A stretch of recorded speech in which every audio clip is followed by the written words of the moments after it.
So mga paps, musta pala? Ngayong araw pala, meron akong problema dito sa Nissan Sentra. Okay?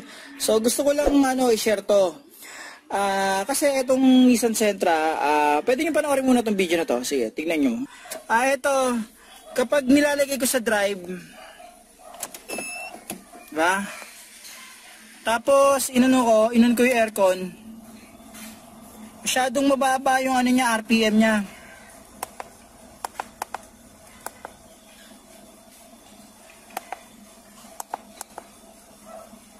Yan, yung RPM niya masyadong mababa. 550. Yan. Halos parang nanginginig na to mga paps. Kapag naka-aircon ako, bumababa masyado yung idle. Pag naka-drive sa kanan ko ng aircon. Pero pag naka-off ang aircon, okay naman. Pag naka-off ang aircon, okay naman siya. Pero pag naka-on ang aircon doon, bumababa na yung idle niya. Tapos medyo nanginginig ang makina. May mga ginawa na akong troubleshooting dito. Ang ginawa kong troubleshooting dito, chinek ko yung ignition coil, okay naman, chinek ko yung spark plug, all goods naman. yung PCV valve, nilinis ko na rin. Yung ignition coil, wala namang basa, spark plug, wala rin namang basa, all goods. Yung map sensor, nilinis ko na rin yan. Yung air filter, hindi ko pa napapaltan, pero gumamit rin ako ng troubleshooting na tinanggal ko yung air filter. Baka naisip ko, baka nachochoke lang yung makina. Wala pa rin, ganun pa rin ang problema. So, all goods na yan. Yung map sensor, yung air filter, spark plug, ignition coil, PCV valve, nalinis ko na yan.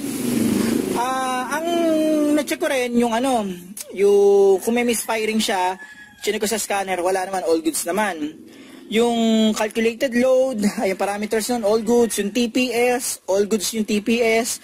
Yung ignition timing, all goods yan. O nga pala, yung ignition timing, yun yung pinaka-timing ng spark sa spark plug kapag bago dumating ng top dead center yung piston. So, yun yung simple paliwanag nun. Pero, na yun, okay na yun. Walang problema niyan, pasok ko yung parameters nun. Ngayon, ang ginawa ko pa, nag-adjust ako ng sabi ko baka makukuha to ng idle adjustment. Tinry kong mag-adjust ng idle, okay naman. Kaso nga lang, ang problema pa rin ganun. Kapag ino-on ko yung aircon, bumababa yung RPM. So, ano pa yung hindi ko nagagawa dito mga paps? Ang hindi ko pa nagagawa dito, yung IACV at saka throttle body. Yung throttle body niya, nalinis ko yan, 3 years ago. Yung IACV niya, 3 years ago. So, yun lang ang naiisip kong, posibleng maging problema nito. So, ang gagawin ko mga paps, babaklasin ko yan, itong part ng throttle body, tapos babaklasin ko yung IACV niyan, titignan ko at saka lilinisin ko ulit. Okay? So, baklasin ko na ito mga paps.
So mga paps, ito na yung throttle body ng Nissan Sentra. Yan. So ito yung throttle body, ito yung IACV, tapos ito yung TPS. Yung TPS, hindi ko nagagalawin to kasi calibrated na to. Yan. So pag bibili kayo ng mga SAR Plus, hindi to plug and play. Kapag kinabit nyo, double check nyo muna yung TPS, baka hindi na calibrated. Ito, IACV, yan. Lilinisin natin to. Okay? So, tanggalin ko na to mga paps. Sa pagtatanggal nito mga paps, kasi ito, ano to, yan, tignan nyo, naka-screw pa siya. Problema dito, dapat hindi nila, dapat binult na lang nila. Medyo iningatan ko maigi, na-break ko na to, yan. Pinaras akong gano'n, tapos ginanon ko. Ingat talaga dito mga paps, kasi baka mabilugan kayo nito, mahirap. Mahirap tong anuhin. So talagang ingat dito. So ito yung check natin. So, ito yung screw. Tapos, hanggang natin ito.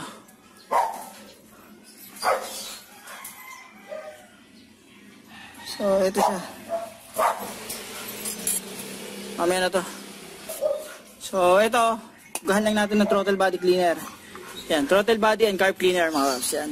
Gahan natin ito. Yan. So, yan. Wow, wait. Medyo madumi na nga. Isko po. Meron yan ditong butas. Yan, bubuganin natin yan.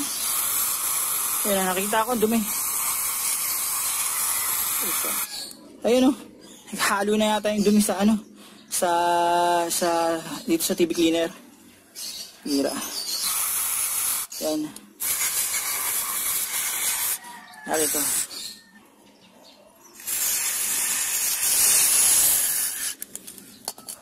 Grabe itim.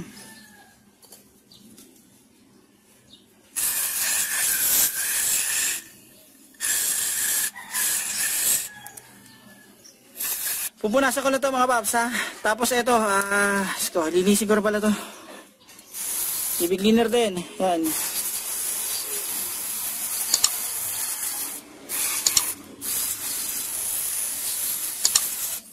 Okay na. So, punasan ko lang to, tuyuin ko, tapos babalik ko na yan. So, okay mga paps, ito, ibabalik ko na yung pinaka-gasket niya dito. Ito, yan, pag dilinisin nyo, hindi ko na napakita kanina, naman yan, ganyan nyo na lang, tapos linisin nyo na lang yung loob-loob. Yan, ito, hindi ko masyado na pero sige, bukangan ko na rin. Para sigurado. Tapos yung baba. Yan, hindi to sensitive kasi nga cable type na throttle body to. So yan, nakikita nyo naman. Okay. So gagawin ko, babalik ko na to. Balik ko na to dito. So yung orientation ko, tandaan ko naman. So lagay natin yung pinaka o-ring niya rito. Yan. O-ring, tapos yung dalawang gasket. Okay. Tapos yan, ito, yan. Lalagay ko na to dito. So, pagkalagay ko ng gasket na yan, ayan, nakalagay na yung o-ring. Siguraduhin yung maayos yung pagkakalagay. Tapos ganyan, lalagay na natin to. Okay? So, paglagay niya, ganyan lang. Yan. Makikita nyo naman yan. Yan, meron namang guide dito. Pero huwag kayong magkakamali. Kumbaga, ito, nasa linya to ng TPS. Yung saksakan. Okay?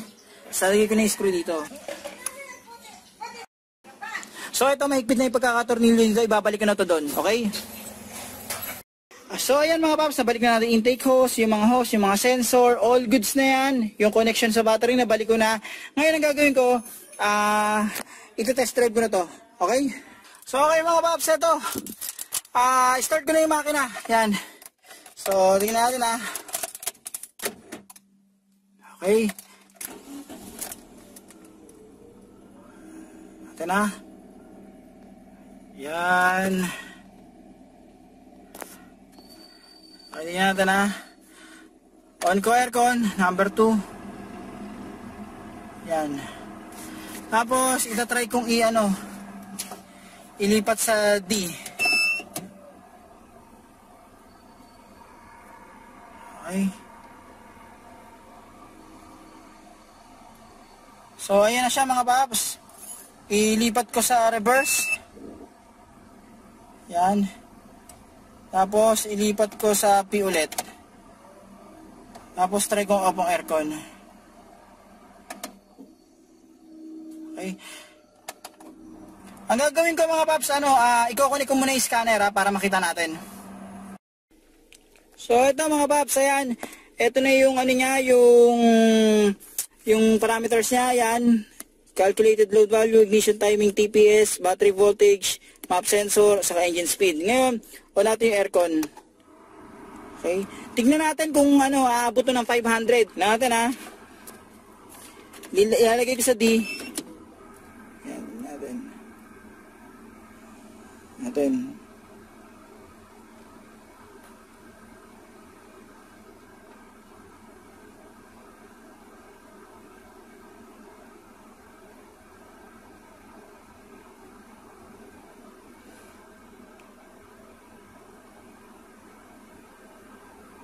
Okay. So, ayan siya mga paps. Ang gagawin ko ngayon dito, i-test drive ko to. I-test drive ko to mga paps. So mga paps, tapos ko ng test drive to, okay naman, wala naman naging problema. So, ang aircon ko, naka-settings ng number 2. Tapos nun, drive yan, naka-D lang ako, hindi ko inilipat sa iba. Kasi doon yung nagkakaproblema eh. Yung RPM niya masyadong bagsak at nanginginig ang makina. So ngayon auto, wala na Mata ko sa inyo Kaya pinatay ko aircon. Yan. Tapos ko uli Okay. Yan.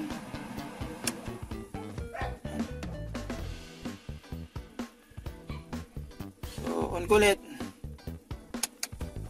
Yan. Tapos, ididi ko mga paps I-drive ko yan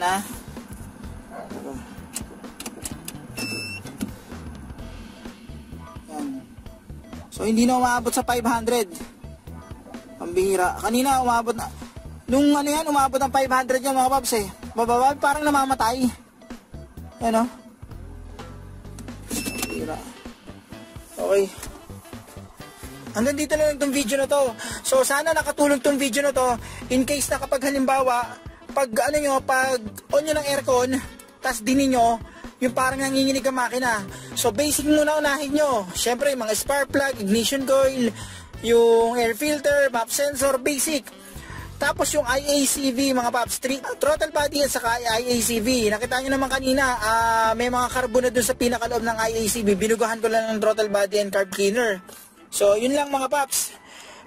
Sana kung sakaling magka-problema kayo, unahin nyo muna yung mga yon. Baka sakaling makatipid kayo kesa kung ano yung pinapalitan nyo.